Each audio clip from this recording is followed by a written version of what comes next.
Good morning students. ठीक है, तो लास्ट क्लास जब हमने देखा था वो टाइटरेशन के ऊपर क्वेश्चन थे। ठीक है, एंड वो सारे के सारे क्वेश्चंस क्या होते हैं, मेंस लेवल के तो कभी नहीं आता। ठीक है, वो सारे के सारे क्वेश्चन एडवांस लेवल के थे। ठीक है, तो अब हम जो चालू करेंगे वो इसी के ऊपर कुछ क्वेश्चन सॉल्व करेंगे और लास्ट के एक दो टॉपिक और बचे हैं, उसके बाद हम अपना चैप्टर रैप करेंगे। ठीक है, चलो क्वेश्चन करते हैं। 50 ml mixture of H2SO4, 50 ml mixture of H2SO4, 50 ml mixture of H2SO4 and H2C2O4 and H2C2O4.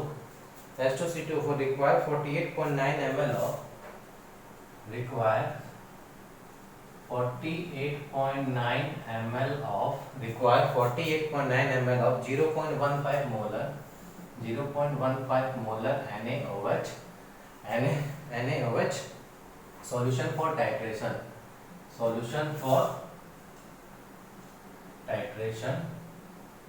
Full stop. Another 50 ml solution require. Another 50 ml solution requires. Another 50 ml solution requires 38.9 ml. 38.9 ml of 0.02 molar KMnO4 for titration. Calculate the mass of H2SO4. Calculate the mass of H2SO4. Calculate the mass of H2SO4. Calculate the mass of H2SO4 and H2C2O4 per ml of solution. देखो बहुत बेहतरीन question है। ठीक है, बहुत ही ज्यादा अच्छा question है कि मान लो एक 50 ml मिक्सचर है। ठीक है, H2C2O4 का और H2SO4 का। ठीक है, दो कंटेनर लिया मैंने। ठीक है, दोनों कंटेनर में H2SO4 प्लस H2C2O4 लिया। इसमें भी मैंने क्या लिया, H2SO4 प्लस H2C2O4। आपको कुछ नहीं करना है, जैसे जैसे क्वेश्चन बनेगा वैसे वैसे रिएक्शन बनाते जाइए। ठीक है, अब क्या बोल रहा है कि भैया ये जो कंटेनर है, जो 50 ml जो मैंने लिया है, ये इसको हम टाइट्रेशन करा रहे हैं किसके साथ, 0.15 मोलर, सॉरी यहाँ पे लिखता हूं मैं, इसको टाइट्रेशन करा रहे हैं 0.15 मोलर NaOH के साथ, जिसका वॉल्यूम दिया हुआ है 48.9 ml। और इसको हम टाइट्रेशन, बाकी बोला अनदर 50 ml सॉल्यूशन, मतलब ये भी 50 ml सॉल्यूशन है, वो रिक्वायर हो रहा है KMnO4। इसका हम टाइट्रेशन करा रहे हैं KMnO4 का, लेकिन इसकी मोलरिटी 0.02 मोलर है और 38.9 ml है। ठीक है, 38.9 ml KMnO4 सॉल्यूशन दिया है। तो कुछ नहीं, पहला जो रिएक्शन होगा H2SO4 प्लस H2C2O4 को मैंने क्या किया, NaOH के साथ क्या किया, रिएक्ट कराया। तो ऑब्वियस बात है, ये कौन सा टाइट्रेशन है, एसिड बेस टाइट्रेशन है। एसिड बेस टाइट्रेशन मतलब नॉन रेडॉक्स टाइट्रेशन है। नॉन रेडॉक्स टाइट्रेशन में कभी भी हमें सिर्फ क्या करना रहता है, सिर्फ हमें इंटरचेंज करना रहता है। ठीक है, तो इसमें क्या होगा, ये बनेगा Na2C2O4 plus Na2SO4 plus H2O plus H2O plus H2O। ठीक है, ये बना। सेकंड रिएक्शन मेरा क्या होगा, H2SO। अब देखो, जब मेरा देखो सेकंड रिएक्शन में क्या होगा कि KMnO4 का टाइट्रेशन तो करा रहा है, लेकिन किसके साथ करा रहा है, मिक्सचर के साथ H2SO4 प्लस H2C2O4। ठीक है, अब ये जो टाइट्रेशन है ये रेडॉक्स टाइट्रेशन है। क्या ये, क्योंकि ऑब्वियस समझ है KMnO4 ऑक्सीडाइजिंग एजेंट के जैसे करेगा, तो ऑक्सीडाइजिंग एजेंट में क्या करेगा, Mn+7 किस में कन्वर्ट हो जाएगा, Mn+2 में कन्वर्ट हो जाएगा। क्योंकि ये खुद को रिड्यूस कर रहा है तो दूसरे को ऑक्सीडाइज करेगा। क्या H2SO4 में ऐसा कोई एलिमेंट दिख रहा है जो ऑक्सीडाइज हो सकता है, बिल्कुल नहीं हो सकता। तो ऑब्वियस बात है H2SO4 का यहाँ पे कोई रोल नहीं है, तो यहाँ पे H2C2O4 किस में कन्वर्ट कर देगा, CO2 में कन्वर्ट करेगा। देखो क्वेश्चन बहुत आसान है, बहुत अच्छा क्वेश्चन है। ठीक है, अब यहाँ पे जो ये फर्स्ट रिएक्शन है, यहाँ पे क्या होगा, देखो H2C2O4 में दो हाइड्रोजन रिप्लेस हो चुके, मतलब दो हाइड्रोजन डोनेट किया है, तो यहाँ पे n फैक्टर तो इसका कितना हो गया 2, क्योंकि दो सोडियम जुड़ चुके हैं। यहाँ पे H2SO4 किस में कन्वर्ट हो चुका है, Na2SO4 में, मतलब दोनों हाइड्रोजन ने डोनेट कर दिया, तो इसका भी इसका भी एन फैक्टर कितना हो गया 2 हो गया, और NaOH ने कितने Na दी है 1, क्योंकि एक ही Na प्लस ये डोनेट कर सकता है, तो ये इसका एन फैक्टर हुआ। क्योंकि पहला जो रिएक्शन है वो क्या बोला, इज टाइट्रेशन या रिक्वायर्स, ऑब्वियस बात है, मतलब 100% कंप्लीट रिएक्शन है। तो फर्स्ट इक्वेशन का मैं क्या लिख सकता हूं, milli equivalent of NaOH is equal to milli equivalent of, simple सा, C रिएक्ट कर रहा है, दोनों C रिएक्ट इसके भी साथ कर रहा है, C रिएक्ट इसके भी साथ कर रहा है। वो पहला वाला जो देखो कॉन्सेप्ट दिया था, पहला रूल, कि अगर C A और B दोनों के साथ रिएक्ट कर रहा है और दोनों रिएक्शन में इसका एन फैक्टर सेम है, तो क्या मैं लिख सकता हूं मिली इक्विवेलेंट ऑफ NaOH बराबर क्या होगा, milli equivalent of H2SO4 plus milli equivalent of H2CO3। क्या ये मेरा कुछ इस तरीके से रिएक्शन होगा? अब समझना बात को कि इस पूरे मिक्सचर में इसका लेट x ग्राम और इसका y ग्राम है, इसका भी x ग्राम है और यहाँ पे भी मैंने y ग्राम लिया है, ठीक है।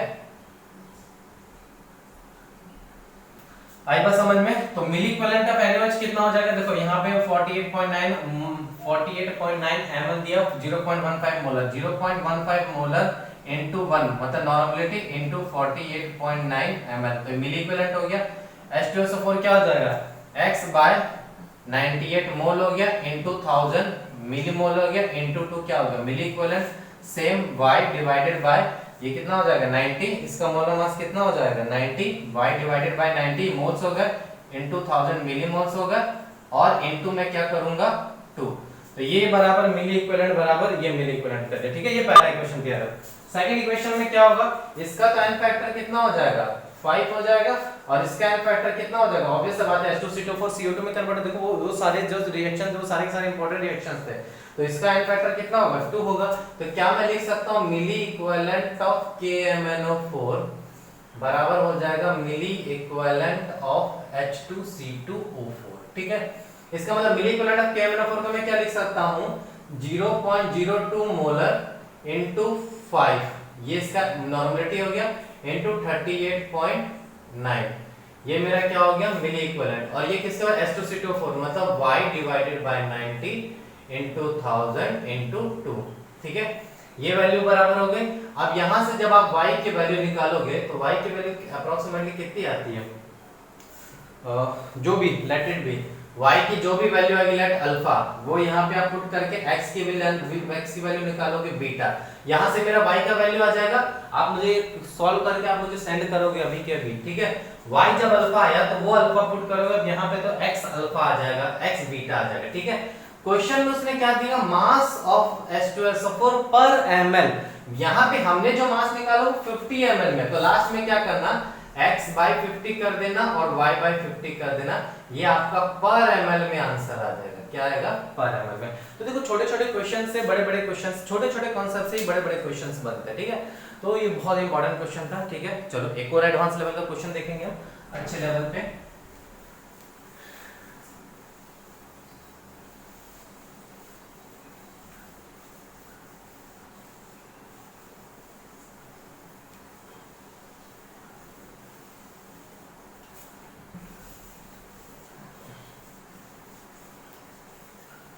ठीक है, चलो नेक्स्ट क्वेश्चन देखते हैं।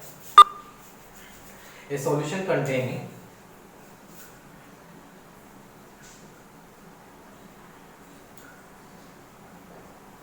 solution containing Cu2 plus and C2O4 2 minus, C2O4 2 minus, ion on titration, ion on titration, titration with 0.02 mole, with 0.02 molar KMnO4, एक मिनट मैं ऊपर ही ले लेता हूँ notes, KMnO4, okay, KMnO4 requires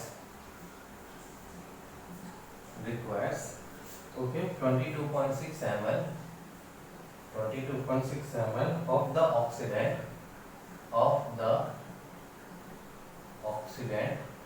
22.6 ml of the oxidant in acidic medium, okay. The resultant solution was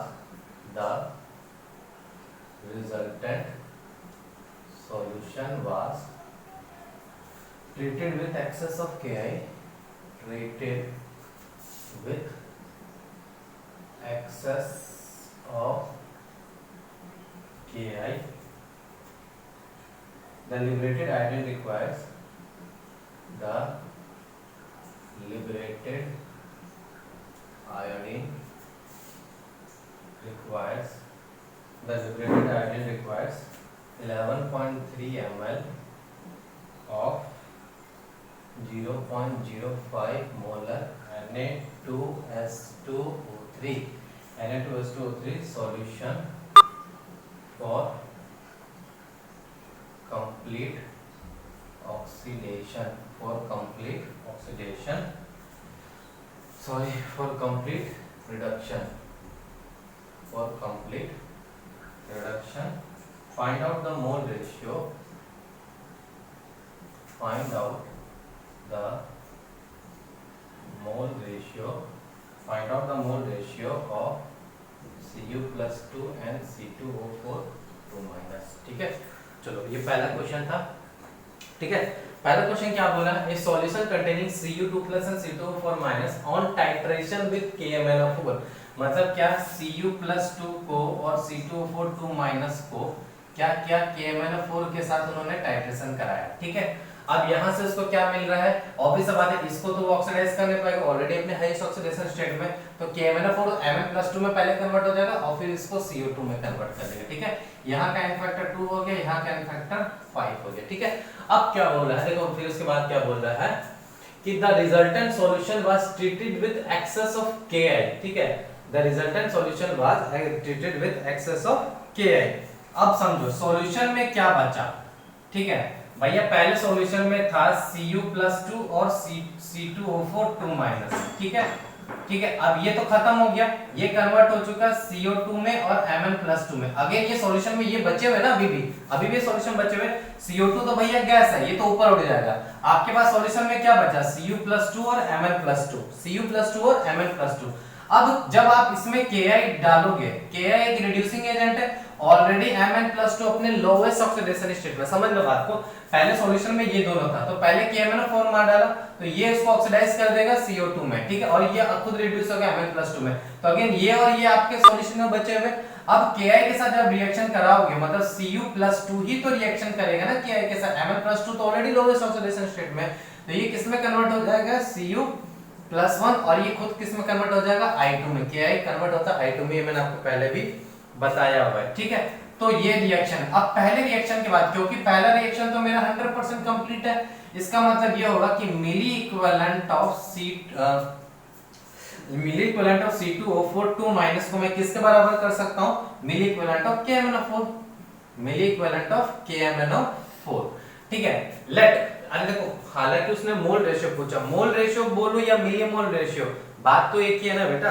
तो late इसका मिली मोल, इसका मिली moles है x और इसका n फैक्टर हो गया 2, तो ये मिली इक्विवेलेंट हो गया। ये किसके बराबर होगा, 0.02 मोलर है, मोलरिटी को मैंने n फैक्टर से मल्टीप्लाई किया, नॉर्मलिटी, और वॉल्यूम कितना दिया हुआ है, 22.6। ठीक है, 22.6, तो यहाँ से x की जो वैल्यू आएगी ये अप्रोक्सीमेटली आती है 11.3 into 0.1, तो दैट्स नथिंग बट 1.13। ये मेरा क्या आ गया, मिलीमोल्स।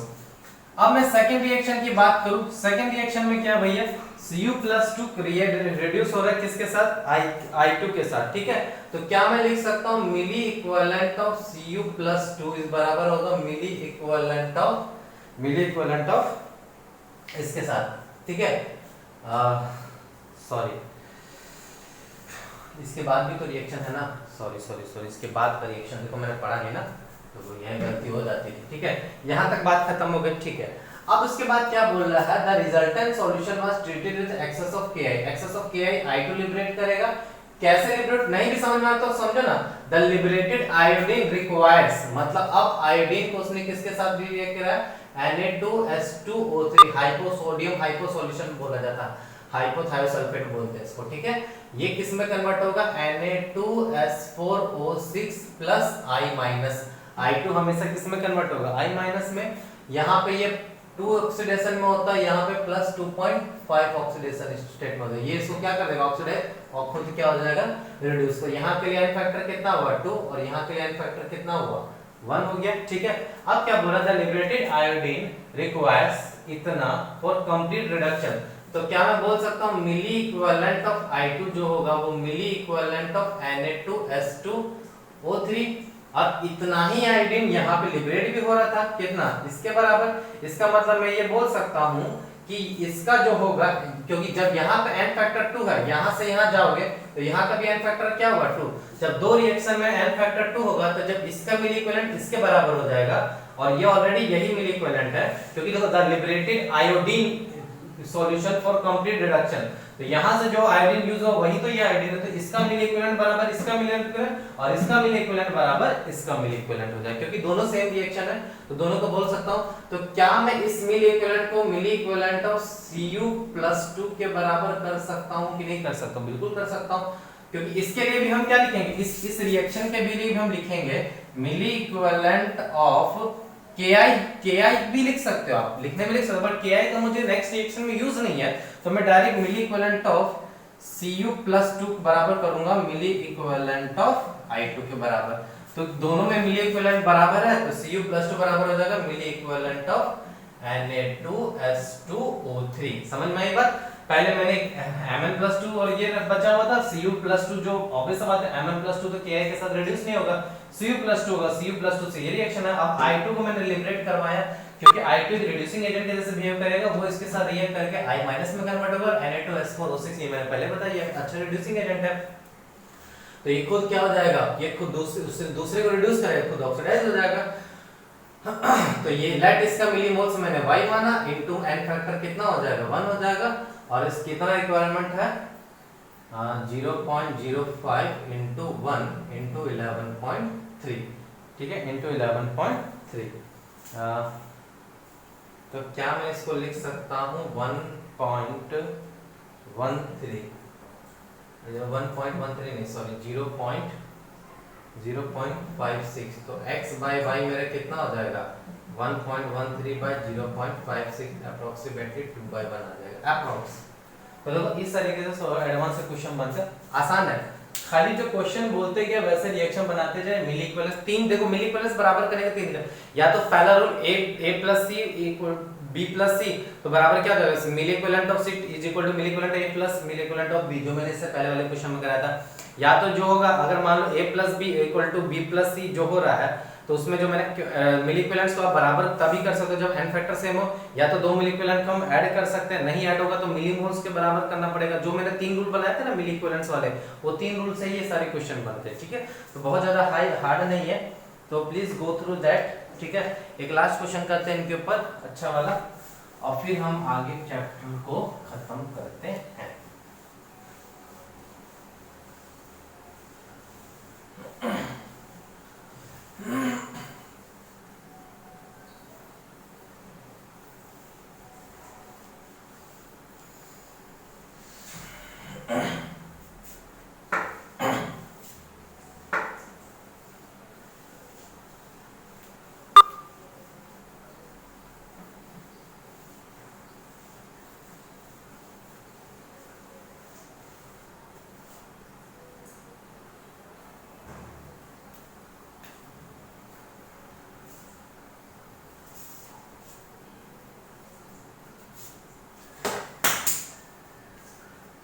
ठीक है, नेक्स्ट क्वेश्चन है H2O2 सॉल्यूशन 20 ml ब्रैकेट में, ठीक है, reacts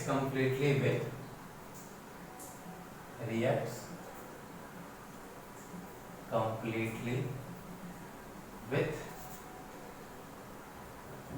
20 ml solution of KMnO4 solution under acidic medium, ठीक है, the same volume of KMnO4, the same volume of KMnO4 the same volume of KMnO4 require 10 ml of MnSO4 in a neutral medium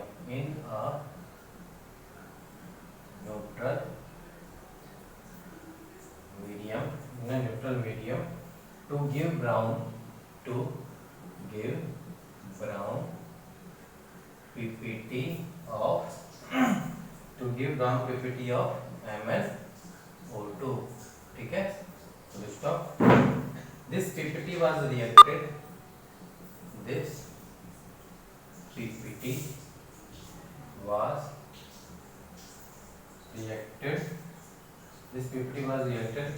completely 10 ml of 0.2 molar Na2C2O4 under acidic condition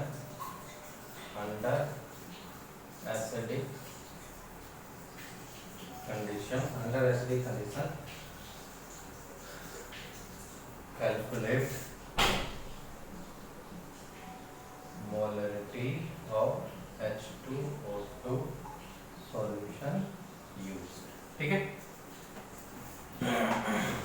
ठीक है, क्या बोला question पढ़ते जाओ. ठीक है, H2O2 solution है, reacts completely with KMnO4. H2O2 solution है, KMnO4 के साथ क्या कर रहा है, रिएक्ट कर रहा है. तो H2Mn KMnO4 किस में कन्वर्ट हो जाएगा, Mn+2 में. बाकी मुझे कोई मतलब नहीं किसमें क्या रिएक्ट हो. ठीक है, उसके बाद क्या बोला, the same volume of KMnO4, मतलब दूसरा ही उसने क्या लिया, सेम वॉल्यूम ऑफ KMnO4 लिया, रिक्वायर MnSO4 के साथ रिएक्ट कर रहा है. ठीक है, in neutral medium to give brown ppt of MnO2. क्या दिया भैया, MnO2 दे दिया इसने. क्या दिया, MnO2. ठीक है, इन न्यूट्रल मीडियम. ठीक है, ये एसिडिक मीडियम में था, ये न्यूट्रल मीडियम में था. फिलहाल मैं खाली समझाने के लिए आपको लिख रहा हूँ, बाकी आप क्वेश्चन में दिया हुआ है. ठीक है, this PPT was reacted completely. अब क्या किया, अगेन MnO2 को फिर से रिएक्शन करवाया, किसके साथ, कंप्लीटली विद Na2C2O4.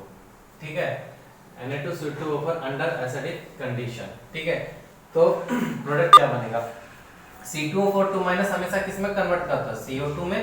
ठीक है, अब देखो, और दूसरा प्रोडक्ट क्या, Mn+4 है. Mn+4 से किस में चला जाएगा, हमेशा Mn+2 में चला जाएगा. क्यों, क्योंकि तो C2O4 2 माइनस यहाँ पे +3 में था तो +4 में चला. जब ये ऑक्सीडाइज हो रहा तो ये रिड्यूस होगा. लोएस्ट रिड्यूस कितना हो सकता है, ये Mn+4 से +2 में जाएगा. बेसिक क्वेश्चन था. ठीक है, न्यूट्रल मीडियम की अगर मैं बात करूं तो KMnO4 यहाँ पे +7 में और यहाँ पे +2 ऑक्सीडेशन स्टेट में. किस स्टेट में, +2. ठीक है, अब KMnO4 MnSO4 से कन्वर्ट हो रहा है. ठीक है, चलो कोई बात नहीं, यहाँ तक बातें समझ में आएगी. ठीक है, क्या बोल रहा है, व्हाट इज द मोलरिटी, इसका मोलरिटी पूछा है. ठीक है, तो लास्ट में उसने क्या दिया हुआ है कि इसका अब मुझे क्या करना है, यहां से उल्टा चल के यहां जाना है. ठीक है, तो यहाँ पे क्या क्या देखो, यहाँ पे सब रिएक्शन 100% कंप्लीट है तो सब में लॉ ऑफ इक्विवेलेंस आप लगा सकते हो. ठीक है, लेकिन एक फर्क आएगा, ध्यान देना एन फैक्टर का. अगर एन फैक्टर सेम है तो ही मिली इक्विवेलेंट आप बराबर कर सकते हो इसका और इसका. अगर एन फैक्टर सेम नहीं है तो इसका मिली इक्विवेलेंट बराबर इसका मिली इक्विवेलेंट नहीं होगा. ठीक है, यहाँ तो मिली इक्विवेलेंट बराबर कर सकते हैं, यहाँ पे तो कोई दिक्कत नहीं है. ठीक है, तो what is the milli equivalent, यहाँ पे उसने कितना यूज किया, 0.2 मोलर इनटू कितना एन फैक्टर आ रहा है, चेंज कितना आ रहा है, 2 का 2 एन फैक्टर हो जाएगा इनटू कितना है 10 ml. कितना मोल्स हो गए इसके, टोटल मोल्स हो गए 4 मिली मोल्स हो गए. ठीक है, तो अब जब इसके 4 मिली मोल्स है तो इसके भी 4 मिली मोल्स होंगे. ठीक है, इसके 4 मिली मोल्स जो यहाँ रिएक्ट किए तो वो इसके बराबर होना चाहिए, लेकिन ऐसा होगा नहीं. ठीक है, ऐसा होगा. ठीक है, अब देखो, अब पहले तो मैं क्या करूं, सबका एन फैक्टर लिख लेता हूं. पहले एक काम करते, चलो एन फैक्टर लिख लेते ताकि कंफ्यूजन नहीं हो. इसका एन फैक्टर कितना हो गया, 2 हो गया. इसका एन फैक्टर +4 से +2 में तो कितना हो गया, एन फैक्टर 2 हो गया. देखो MnO2 उल्टा देखोगे तो +5 जा रहा है और यहाँ कितना जा रहा है, +2. तो यहाँ पे अब थोड़ा डिफरेंस आ जाएगा. क्यों, क्योंकि ये डिस्प्रोपोर्शन. आप उल्टा देखो ना, MnO2 किस में कन्वर्ट हो रहा है, MnO4 माइनस में प्लस Mn+2 में चेंज आ रहा है. ठीक है, +4 का +7 के साथ चेंज हो रहा है, +2 मतलब ये डिस्प्रोपोर्शन. उल्टा देख रहा हूं ना मैं, उल्टा. तो डिस्प्रोपोर्शन रिएक्शन, तो N1 कितना हो जाएगा, N1 3 हो जाएगा, N2 कितना हो जाएगा, 2 हो जाएगा. तो N1 * N2 divided by n1 plus n2, मतलब कितना हो जाएगा 6/5। तो यहाँ के लिए इसका n फैक्टर कितना हो जाएगा 6/5। प्लस 2 से सॉरी प्लस 4 से कहाँ चला जाएगा,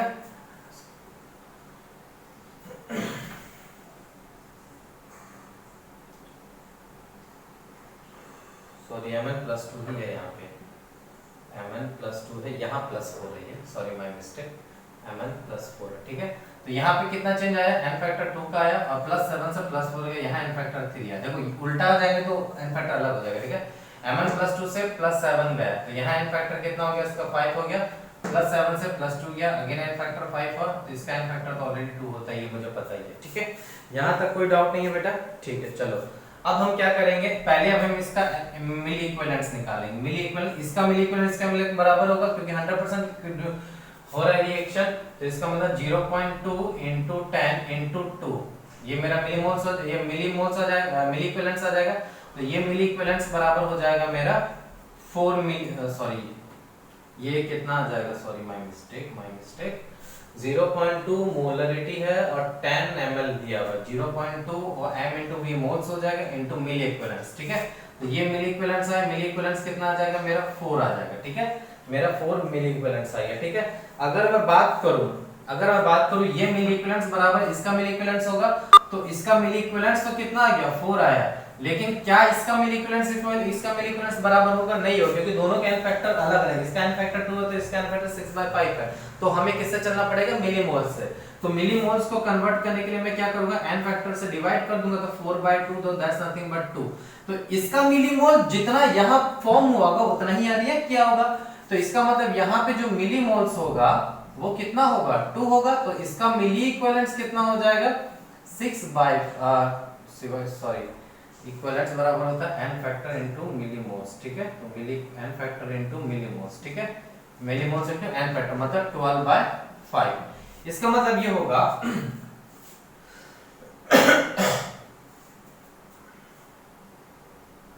ठीक है, इसका मतलब इसका जो मिली इक्विवेलेंस होगा वो इसके मिली इक्विवेलेंस के बराबर होगा, बराबर। MnSO4 से मुझे कोई मतलब नहीं है यहाँ पे, क्योंकि ये और ये सेम कंसंट्रेट, देखो ना, सेम वॉल्यूम ऑफ KMnO4, मतलब क्या होगा, सेम ही कंसंट्रेशन को उन्होंने लिया होगा, सेम वॉल्यूम मतलब सेम ही सॉल्यूशन को उन्होंने लिया। तो इसका मिली इक्विवेलेंस कितना हो जाएगा 12/5। तो इसका मतलब इसका मिली इक्विवेलेंट बराबर इसका मिली इक्विवेलेंट होगा कि नहीं होगा। तो मैं क्या लिख सकता हूं कि मिली इक्विवेलेंट ऑफ KMnO4 बराबर होगा मिली इक्विवेलेंट ऑफ H2O2। देखो ध्यान से समझना, कोई गड़बड़ी की नहीं है, क्योंकि सॉल्यूशन सेम है, सेम ही सॉल्यूशन को उसने यहाँ पे भी रिएक्ट कराया, तो जो मिली इक्विवेलेंट यहाँ होगा वही मिली इक्विवेलेंट यहाँ पे भी होगा, और जो इसका मिली इक्विवेलेंट होगा वो इसके मिली इक्विवेलेंट के बराबर होगा। इसका मतलब ये होगा कि इसका मिली इक्विवेलेंट तो कितना है 12/5, ठीक है। ये किसके बराबर है, लेट इसकी मोलरिटी m है, वॉल्यूम 20 है और ये 2 है, तो मोलरिटी बराबर हो जाएगा 12/40 into 5, ठीक है। ये अप्रोक्सीमेटली मेरा हो जाएगा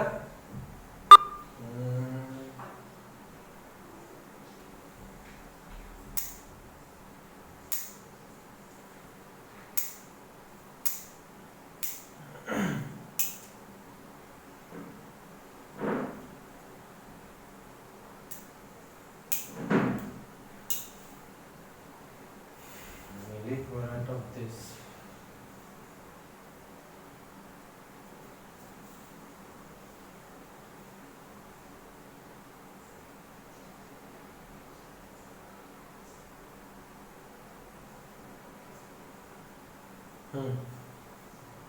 तो सेम सॉल्यूशन है,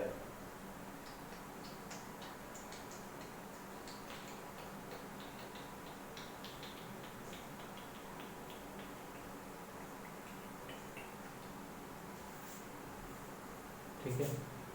वॉल्यूम तो 20 ml है, मिली इक्विवेलेंट्स है 12/5, ठीक है। इसका मिली इक्विवेलेंट्स है 12/5, इसका मिली इक्विवेलेंट है 12/5, ठीक है। 12/5 इसका भी मिली इक्विवेलेंट होगा, और यहाँ पे जो 12/5 20 into m into 3, sorry my mistake, तो यहाँ पे गड़बड़ हो गई, ठीक है। ठीक है ठीक है, ये बात तो समझ में आ गई। देखो हाँ, इसका मिली इक्विवेलेंट बराबर इसका मिली इक्विवेलेंट होगा, ठीक है। तो क्या इसके मिली इक्विवेलेंट ऑफ KMnO4 को मैं क्या लिख सकता हूँ, देखो ध्यान से समझना, ठीक है। मिली इक्विवेलेंट ऑफ KMnO4 12/5 है इस वाले रिएक्शन में। तो अगर मैं इस वाले रिएक्शन की मोलर, क्योंकि देखो वॉल्यूम सेम है, मतलब सेम सॉल्यूशन है, बट जरूरी नहीं कि यहाँ पे जो मिली इक्विवेलेंट होगा इसका यहाँ पे मिलेगी। सेम सॉल्यूशन है तो कंसंट्रेशन सेम होगा, मोलैरिटी सेम होगी। तो क्या मैं यहाँ से मोलैरिटी निकाल सकता हूँ? बिल्कुल निकाल सकता हूँ। मोलैरिटी इंटू 3 एम फैक्टर हो गया वहां पे 3 इंटू वॉल्यूम कितना हो जाएगा 20, और इसका इसका एम फैक्टर कितना हो गया, इसका एम फैक्टर सॉरी 20/5, ठीक है। तो ये जो हो जाएगा 63 4 जा 4 5 जा, ठीक है। तो मोलैरिटी हो गया 1/25। हाँ, यहाँ से मोलैरिटी जो निकला मेरा 1/25। देखो ध्यान से समझो, पहले इसके मिली इक्विवेलेंट निकाले, मिली इक्विवेलेंट से मैंने यहाँ मिली मोल्स निकाले, क्योंकि एन फैक्टर सेम नहीं है तो मैं मिली मोल से जाऊंगा। तो यहाँ से मैंने मिली मोल्स निकाले, क्योंकि यहाँ पे जितना फॉर्म होगा उतना ही मिली मोल्स रिएक्ट किया होगा। इसका मतलब यहाँ से मैंने मिली मोल्स निकाल के मिली इक्विवेलेंट निकाल लिया, क्योंकि ये रिएक्शन 100% कंप्लीट है। तो यहाँ मिली इक्विवेलेंट बराबर यहाँ मिली इक्विवेलेंट होगा। हाँ, अब आप बोलोगे सर यहाँ से यहाँ क्यों नहीं गए, क्योंकि वॉल्यूम सेम सॉल्यूशन है, बट मिली इक्विवेलेंट दोनों के सेम नहीं हो सकते ना, क्योंकि दोनों का एन फैक्टर क्या है, अलग अलग है। बट एक चीज अच्छी बात उसने क्या बोली, सेम वॉल्यूम ऑफ KMnO4, मतलब सेम सॉल्यूशन है तो मोलैरिटी सेम होगी। तो मैंने मोलैरिटी निकाली, तो यहाँ का मोलैरिटी 1/25 है। अब यहाँ कर सकते हैं कि again milli equivalent of first वाले में KMnO4 बराबर क्या करेंगे, मिली इक्विवेलेंट ऑफ H2O2, ठीक है। इसका मतलब 1/25 मोलैरिटी हो गया, एन फैक्टर यहाँ पे कितना हुआ 5 हुआ, इनटू वॉल्यूम 20 हुआ। इसका भी कितना मोलैरिटी m हो जाएगा, n फैक्टर 2 हो जाएगा, वॉल्यूम 20 हो जाएगा, दोनों का वॉल्यूम 20 दोनों में 20 कैंसिल हो जाएगा, 5 कैंसिल हो जाएगा, तो m बराबर हो जाएगा 1/10। तो देखो ये होता है एडवांस लेवल का क्वेश्चन जो थोड़ा दिमाग घुमा देता है। एक बार तो मैं भी अटक गया था यहाँ पे, क्योंकि देखो थोड़ा कंसंट्रेशन बनाना पड़ेगा, क्योंकि n फैक्टर में बहुत बच्चा कंफ्यूज होता है। फिर से मैं एक एक्सप्लेन करता हूँ, ये 100% रिएक्शन, ये 100%, ये 100%, इसका मिली इक्विवेलेंट निकाला तो वो इसके बराबर होगा। लेकिन यहाँ से मैं यहाँ जंप नहीं कर सकता, दोनों का एन फैक्टर अलग है। तो पहले मैं इसको मिली मोल्स में कन्वर्ट कर लूंगा, तो यही मिली मोल्स यहाँ पे भी होगा। अब इसका मिली मोल्स को इसके मिली इक्विवेलेंट में कन्वर्ट कर दो, तो ये मिली इक्विवेलेंट बराबर ये मिली इक्विवेलेंट होगा, ठीक है। अब आप बोलोगे सर यहाँ पे मिली मोल्स निकाल के यहाँ से भी आप निकाल सकते हो, लेकिन नहीं कर सकते, क्योंकि ये यहाँ पे रिएक्टेंट और यहाँ पे भी रिएक्टेंट, हाँ यहाँ प्रोडक्ट होता तो यहाँ पे आप कर सकते थे, लेकिन दोनों सॉल्यूशन सेम है। तो मिली इक्विवेलेंट से मैंने मोलैरिटी निकाली, और वो मोलैरिटी से मैंने यहाँ यूज करके इसकी मोलैरिटी निकाली, ठीक है। तो दिस इज द ओवरऑल आपका क्वेश्चन, ठीक है। तो आपके कुछ लास्ट के कुछ 2-3 छोटे-छोटे टॉपिक्स बच रहे हैं, बहुत छोटे-छोटे जो कभी पूछे भी नहीं जाते हैं हालांकि, ठीक है, वो सब क्वेश्चन है, ठीक है। नेक्स्ट है आपका वॉल्यूम स्ट्रेंथ ऑफ H2O2। बहुत घटिया सा टॉपिक है, कोई इसमें लेवल नहीं है, कोई दम नहीं है, ठीक है।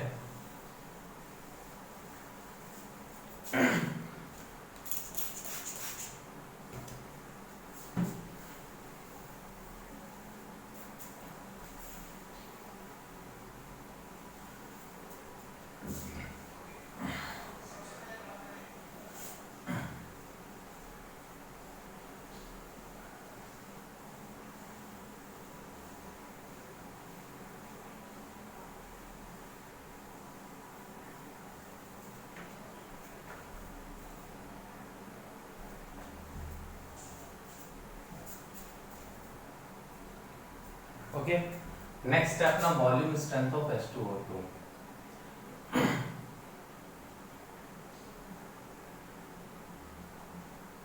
वॉल्यूम स्ट्रेंथ ऑफ H2O2 क्या है भैया, कुछ नहीं, ये एक स्पेशल कंसंट्रेशन टर्म है जो सिर्फ और सिर्फ हम H2O2 के लिए यूज करते हैं,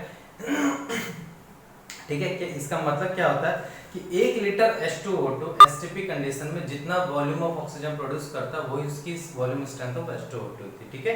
तो it is denoted by V, लिख देता हूं मैं, it is denoted by capital V से डिनोट करते हैं, ठीक है।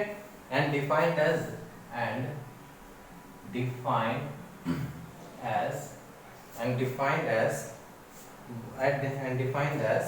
volume in liter of oxygen gas, volume in liter of oxygen gas, volume in liter of oxygen gas produced at STP, produced at STP by the decomposition of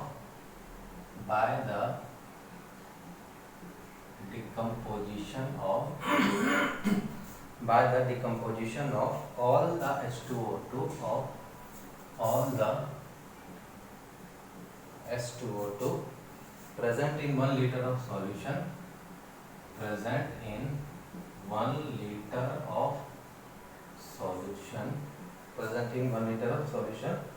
according to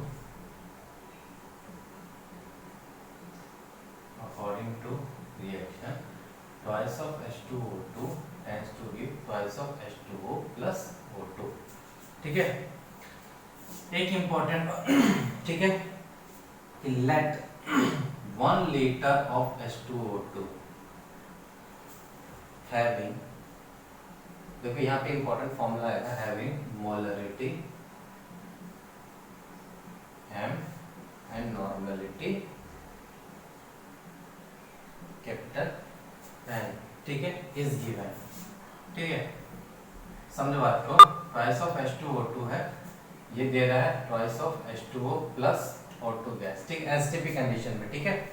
तो अगर मैं इसका volume मेरा 1 litre है, तो molarity M है, normality N है, तो मोल्स की बात करूंगा तो मोलरिटी इनटू वॉल्यूम, समझना, क्योंकि वॉल्यूम 1 लीटर है तो मोल्स बराबर क्या हो जाएंगे, M हो जाएंगे, और अगर ये मोल्स M है तो इसका मोल्स कितना हो जाएगा, M/2, then what is the volume of O2, volume of O2 हो जाएगा M मोल्स कितने, M/2 इंटू 22.4 इंटू 22.4 हो जाएगा, देन व्हाट इज, यही तो वॉल्यूम स्ट्रेंथ है कि कितना 1 litre H2O2 volume of oxygen plus, तो व्हाट इज, कितना 1 लीटर H2O2 सॉल्यूशन कितना volume of oxygen gas produce कर रहा है, then what is the V की वैल्यू हो जाएगी 11.2 मोलरिटी, ये हो जाएगा वॉल्यूम स्ट्रेंथ का formula.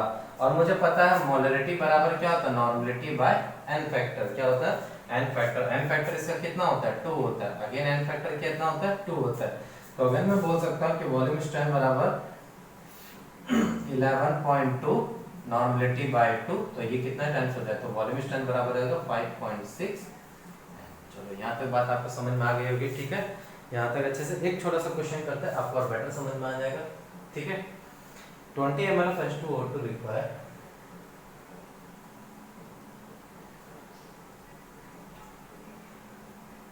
requires 30 ml of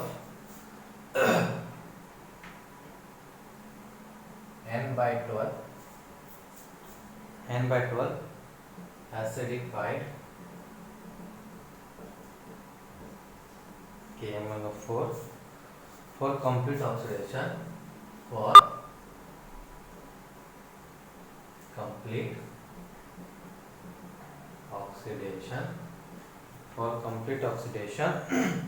calculate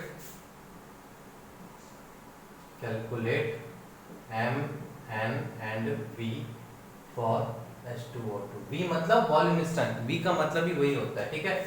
तो कुछ नहीं करूंगा, मिली इक्विवेलेंस ऑफ H2O2 बराबर क्या कर दूंगा, मिली इक्विवेलेंट ऑफ KMnO4।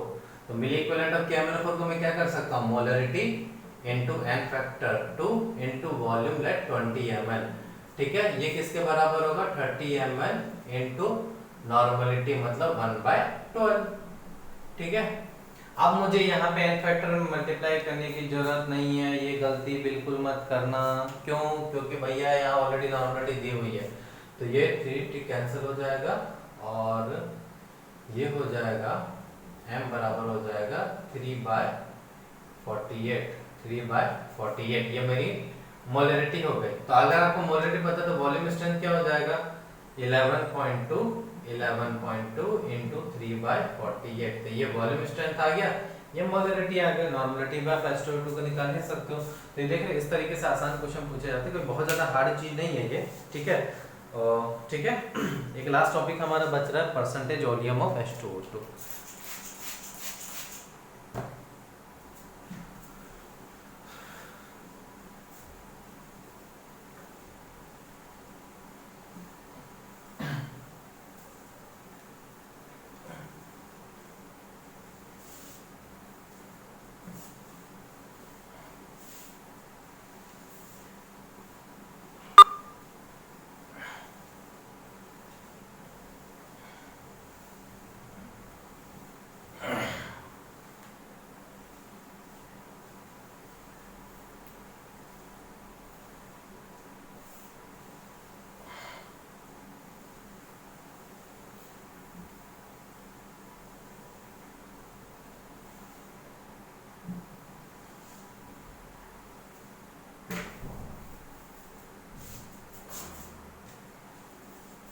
ठीक है। Percentage volume, percentage labelling of volume,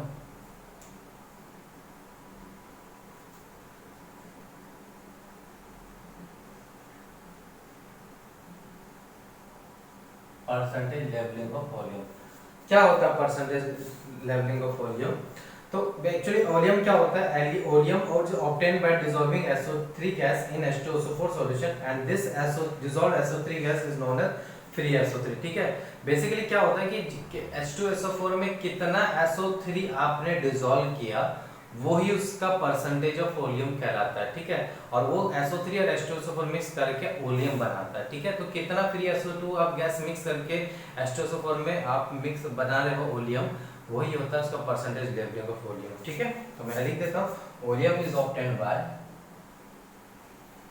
ये सब कभी पूछे नहीं जाते कभी एंट्रेंस और board of point of view से बहुत इंपॉर्टेंट हो जाता, बट हालांकि एंट्रेंस वगैरह में मुश्किल ही कभी पूछे गए सब। Volume is obtained by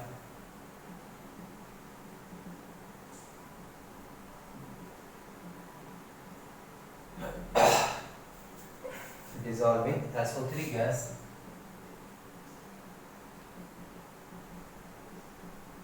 in H2SO4 solution and this dissolved SO3 gas, this dissolved SO3 gas and this dissolved SO3 gas is known as free SO3। ठीक है, एक्चुअली क्या होता है H2SO4 को आपने SO3 के साथ मिक्स किया, फ्री मतलब गैसेस स्टेट में होता है ये बनाता है H2S2O7 ओलियम, इसी को हम क्या बोलते हैं? ओलियम बोलते हैं। ठीक है, अब एक्चुअली क्या होता है ओलियम ही एक ऐसा सब्सटेंस है ना जिसका परसेंटेज हमेशा 100 से ज्यादा होता है। क्या होता है? 100 से ज्यादा। तो ऊपर वाला जो पार्ट होता है ना, जो मतलब वैसे सपोज करो 114% आपको परसेंटेज ऑफ वॉल्यूम दे दिया, तो इसका मतलब जो 100 से ऊपर वाला जो एक्स्ट्रा जो परसेंटेज होगा वो हमेशा वाटर को रिप्रेजेंट करता है। किसको रिप्रेजेंट करता है? वाटर को। ठीक है, तो इन बातों को याद रखिएगा। तो एक क्वेश्चन करते हैं हम छोटा सा, calculate percentage of free SO3, percentage of free SO3। देखो हमेशा आपका परसेंटेज फ्री SO3 ही क्वेश्चन पूछेगा वॉल्यूम में, कि वही परसेंटेज लेवल डिसाइड करता है इसका। Free SO3 in 109% of volume sample. 109% of volume sample, 109% of volume sample मतलब क्या होगा? देखो 9% तो आपका क्या हो जाएगा? वाटर का, what is the weight of water, percentage by mass, मतलब वेट ऑफ वाटर कितना हो जाएगा? 9 ग्राम, और H2SO4 प्लस SO3 ये आपका 100 ग्राम हो जाएगा। ये कितना हो जाएगा आपका? 100 ग्राम। ठीक है, अब समझो बात को, H2O प्लस SO3 ये आपको क्या देता है? H2SO4 बनाता है। क्या बनाता है? H2SO4 बनाता है। समझना थोड़ा बात को ध्यान से, क्योंकि अब थोड़ा बात को समझो। ठीक है, ये टोटल वेट कितना दिया हुआ? 100 ग्राम दिया हुआ है। ठीक है, कितना दिया हुआ? 100 ग्राम। ठीक है, और मुझे पता है 9 ग्राम वाटर अगर इसके साथ रिएक्ट कर रहा है तो कितना इसको चाहिए। समझो बात को, अगर ये 1/2 मोल है, 9 ग्राम वाटर को मैंने क्या किया? पहले मोल में कन्वर्ट कर दिया, तो 9/18 मतलब 1/2 मोल, तो इसको भी कितना चाहिए? 1/2 मोल चाहिए। Then what is the weight of SO2? यहाँ पे जो मुझे ऑब्टेन्ड हो रहा है वेट ऑफ SO2 जो हो जाएगा 16 दिए 48 और 32 हो जाएगा 80, मतलब 80, तो ये हो जाएगा 40 ग्राम। कितना हो जाएगा? 40 ग्राम हो जाएगा। थोड़ा बात ध्यान से समझना। ठीक है, अगर weight of SO3, sorry what is the weight of SO3, हां इट्स नॉट SO2, SO3, अगर 40 ग्राम मेरा SO3 चाहिए, ठीक है, समझना बात को, 40 ग्राम चाहिए। कितना चाहिए मुझे? 40 ग्राम। और एक्चुअली में आपके पास 100 ग्राम में अगर 40 ग्राम आपके पास SO3 है, what is the weight of ये 60 ग्राम हो जाएगा। ठीक है, मैंने कैसा बता दिया? क्योंकि मुझे पता है H2SO4 कैसे बनता है? H2O प्लस SO3 से, तो H2SO4 ये कैसा बने, तो ये 9 ग्राम दिया, 9 ग्राम को मैंने कन्वर्ट कर दिया मोल में, उतना ही मोल्स यहाँ पे होगा और ये वेट मुझे डिसाइड करेगा। यही तो वेट ऑफ SO3 है, यही तो फ्री गैस है, क्योंकि वाटर कि SO3 आपने क्या किया H2SO4 में डिसॉल्व किया। H2SO4 अकेला तो नहीं है, वाटर भी तो ना उसके साथ, तो ये किसके साथ रिएक्ट करेगा, वाटर के साथ। SO3 के साथ तो रिएक्ट करता ही करता, बट ये पहले प्रायोरिटी वाटर को देगा, तो वाटर के साथ रिएक्ट करके H2SO4 बना सकता है। तो उसी के अकॉर्डिंग मैंने निकाल लिया कि भैया वेट ऑफ SO3 इसमें कितना होना चाहिए, 40 ग्राम होना चाहिए, मतलब 100 ग्राम में 40 ग्राम SO3, तो H2SO4 कितना हो जाएगा, 60 ग्राम हो जाएगा। ठीक है, तो ये ओवरऑल था percentage doubling of whole number. ठीक है, तो यहाँ से हम अपना रेडॉक्स रिएक्शन खत्म करते हैं। और फिर भी किसी बच्चे को डाउट हो तो please you can personally ask me, don't hesitate. ठीक है, अगर आपको थोड़ा सा भी डाउट है ना, please you can personally contact me. ठीक है, तो थैंक यू वेरी मच। अब जब आपका फिजिकल चालू होगा तब मिलेंगे। So bye bye, take care and wish you happy Navratri. ठीक है, अच्छे से बनाइए, बी अ सेफ नवरात्रि। ठीक है, थैंक यू।